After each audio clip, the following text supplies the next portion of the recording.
obboleessa mana waan ta'e natti hime. Mana maali? Mana tonqaa'ii. Bashee sun hootan maal jedha kun? Mana maali? Mana tonqaa'ii hin barbaade. Hootan. Mana tonqaa'ii hin barbaade abbaa. Bashee sun hootan. Hundumti keenna amma rabbiin walitti araaramna.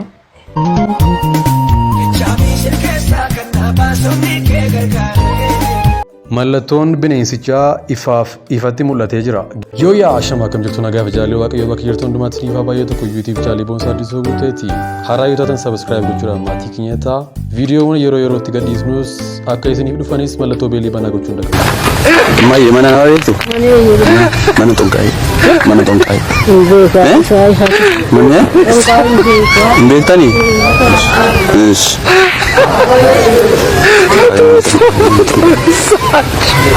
Obboleessa mana waan ta'e natti hime. Mana maali? Mana tonqaa'ii. Bashee sun hootan maal jedha kun? Mana maali? Mana tonqaa'ii hin barbaade. Hootan. Mana tonqaa'ii hin barbaade abbaa. Bashee sun hootan.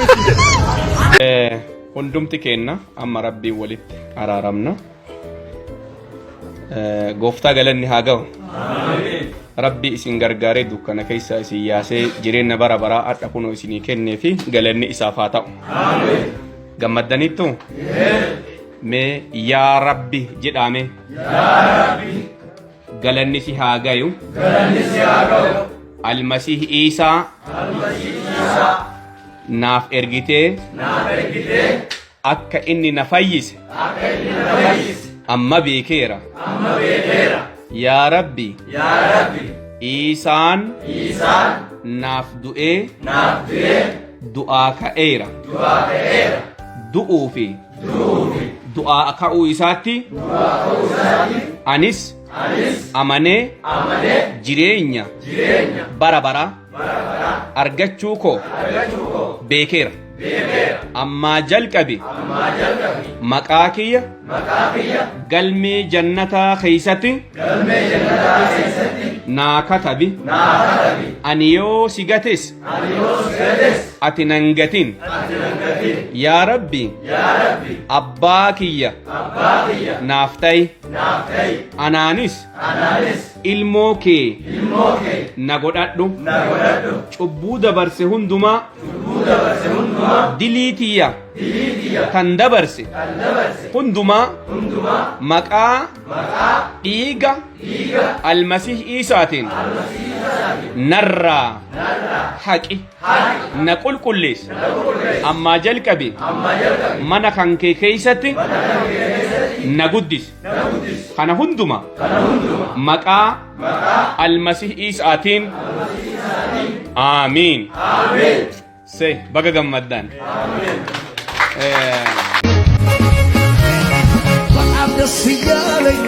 Mallattoon bineensichaa ifatti mul'atee jira.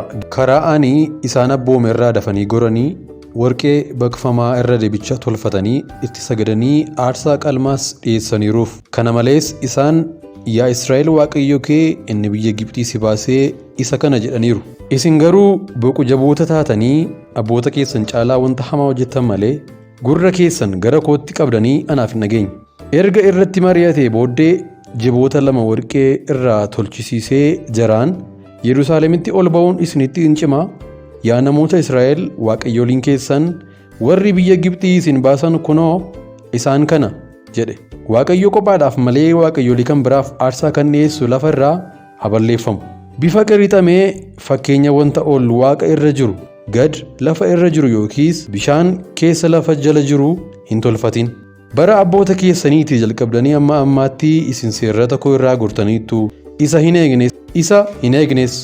Ani waaqayyo gooftaan maccaa gara kootti deebi'aa, anis gara keessaniitti nan deebi'aa isiniin jedheera. Isin garuu attamitti deebina hin jettu. Isin garuu karaa irraa jallattanii namoota baay'ees barsiisa keessaniin gufachiistaniitu. Kakuu ani Leewwiidhaaf gales cabsitaniitu. Kana ana waaqayyo gooftaa maccaatu dubbate. Dogoggora Israa'elotaa irraa barachuu. Israa'elonni biyyattii abdachiifametti yommuu galan waaqayyo maal akka isaanirraa barbaadu beeku turan. Waaqayyo karaa Musee abboommii akkas jedhu kenneefii ture. Warra biyyicha keessa jiraatan hundumaa of duraa ari'aa baasaa. Dhagaa isaanii warra bifni itti baafaman hundumaa waaqayyolii isaan wanta baqfamaa irraa tolfatan hundumaas balleessaa. iddoo sagada isaanii warra ol kaa'oo hundumaa balleessaa. Seera lakkoofsaa boqonnaa 33:52. Israa'eloonni namoota biyyichaa wajjin kakuu galuu yookaan soddomuu hin qaban turan. Keessa deebii 7:2-3. Saba Waaqayyoo filateef akeekkachiisni biyyatti galuuf jirtu kana keessatti warra achi jiraatanii wajjin kakuutti galte.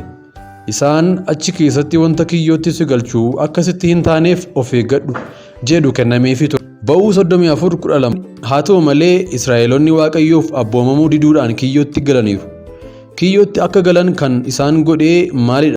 Seenaa isaanii irraa barumsa akeekkachiisaa akka nuuf ta'uuf akkamiin argatan? Israa'eloonni biyyattii abdachiifamtee yeroo qabatan namoota achi jiraatan salphaatti injifachuu danda'aniiru. Ta'us Israa'eloonni Waaqayyoof guutummaatti utoo hin ajajamin hafaniiru. Diinota isaanii biyyattii keessaa hin baasne. Abboota Firdii boqonnaa 1:1-2. Kanaa mannaa saboota 7 biyyattii keessa jiraatanii wajjin jiraachuu jalqabaniiru. Jiraattota biyyichaa wajjin yeroo hundaa wal arguu isaaniis akka michooman isaan godheera. Kun Israa'eloota irratti dhiibbaa kan geessisedha. Macaafni qulqulluun akkas jedha. Durboota saba garaa garaa kanaa hin fuudhan. Durboota ofii isaanii dargaggoota warra biyya sanaatti hin heerumsiisan. Waaqayyoolii isaaniis hin waaqessan. Israa'eloonni Waaqayyo duratti waan hamaa hin hojjetan. Waaqayyoon gooftaa isaanii irraanfatanii Ba'aalii fi Asheeraa waaqayyoolii tolfamoo hin waaqessan. Abboota Firdii boqonnaa 3:5-7. Israa'eloonni namoota biyyichaa wajjin michoomuun isaanii akka soddomaniif waaqa tolfamaa isaanii akka waaqessan isaan godheera.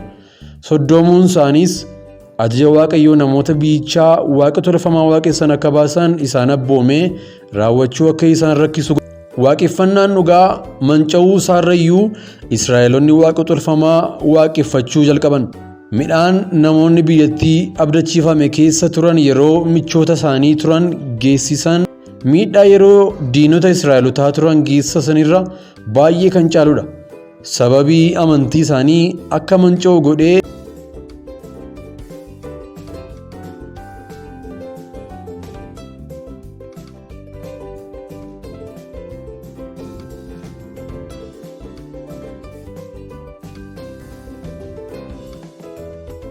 gara biraas ilaaluu ni dandeenya. Israa'eloonni biyyattii abdachiifamteetti erga galanii booda baay'een isaanii iddoo tokko gara iddoo biraa deemuu dhiisanii qonnaan bultoota ta'an. Tooftaa qonnaa isaanii namoota isaan dura biyyattii keessa jiraachaa turan wajjin kan wal fakkaatu otoo hin ta'in hin oolu. Ta'us Israa'eloonni kan fudhatan tooftaa qonnaa Kana'aanotaa qofaa hin turre. Namoota naannoo sanaa wajjin michoomuu isaanii waaqeffannaa qonnaa wajjin wal qabate akka hordofan isaan godha. Kana'aanonni lafattiin akka ija godhattu gargaaruuf jedhanii waan amananiif waaqayyoolii Ba'aal hedduu waaqeffatu turan. Israa'eloonni qotuu fi midhaan sassaabuu malees midhaan baay'ee lafatti hafuu kan isaanii kenne waaqolii Kana'aanotaa akka ta'anitti yaaduudhaan suuta isaan waaqeffachuu jalqaban. Israa'eloonni hedduun Waaqayyoon akka waaqeffatan dubbatanis dhugaansaa garuu guutummaatti Waaqayyoon gananii akka turan ni argisiisa. Israa'eloonni jalqaba yeroo namoota biyyattii abdachiifamte wajjin wal argan waaqeffannaa Ba'aalis ta'ee wantoota ciggaasisoo amantiin kun dabalatu irratti hirmaachuuf fedhii akka hin qabaanne beekama. Haa ta'u malee michoominni isaan uuman Ba'aaliin waaqeffachuutti isaan geesseera. Nutoo michoota Waaqayyoo hin waaqeffannee fi seerawwan bu'uuraa nu ittiin gaggeeffamnu hin fudhannee wajjin hariiroo uumuun miidhaa gadhee akkasii akka nurraan ga'uu eeguu hin qabnu. Bakka hojiitti, mana barumsaatti, mana keessatti illee namoota amantii keenya hin hordofne wajjin hamma tokko hariiroo uumuun dirqama akka ta'e beekamaadha. Haa ta'u malee seenaan Israa'elotaa akka argisiisutti michooma akkasii uumuun rakkina ofitti waamudha. Macaafni qulqulluun hiriyaan gadheen amala gaariin mancaasa jechuudhaan kun dhugaa ta'uu isaanii mirkaneessa. Yeroo har'aatti qorumsa Israa'elotaarraa ga'e wajjin kan wal fakkaatu nu mudata. Hawaasni yeroo ammaa jirus wantoota akka waaqaatti ilaalu baay'ee qaba. Isaanis qarshii namoota bashannanaa fi ispoortii bebbeekamoo ta'an, sirna siyaasaa, geggeessitoota amantii fi miseensota maatii kan dabalatanidha. Isaan kana keessaa tokko jireenya keenya keessatti bakka guddaa kan qabate ta'uu danda'a. Namoota Waaqayyoon hin jaallanne wajjin michoomuun hariiroo Waaqayyoo wajjin qabnu nu jalaa mancaasuu danda'a. Saalquunnamtiin seeraan ala ta'e waaqeffannaa Ba'aal keessaa isa guddaa yommuu ta'u, Israa'eloota baay'ees karaarraa maqseera. Yeroo har'aattis saba Waaqayyoo keessaa tokko tokko kiyyoo wal fakkaatuun qabamanii jiru. Fakkeenyaaf namni waa beekuu hawwu yookiin dammaqina hin qabne tokko qofaasaa ta'ee karaa intarneetii wanta gadhee yaada garaasaa xureessuu ilaaluu danda'a.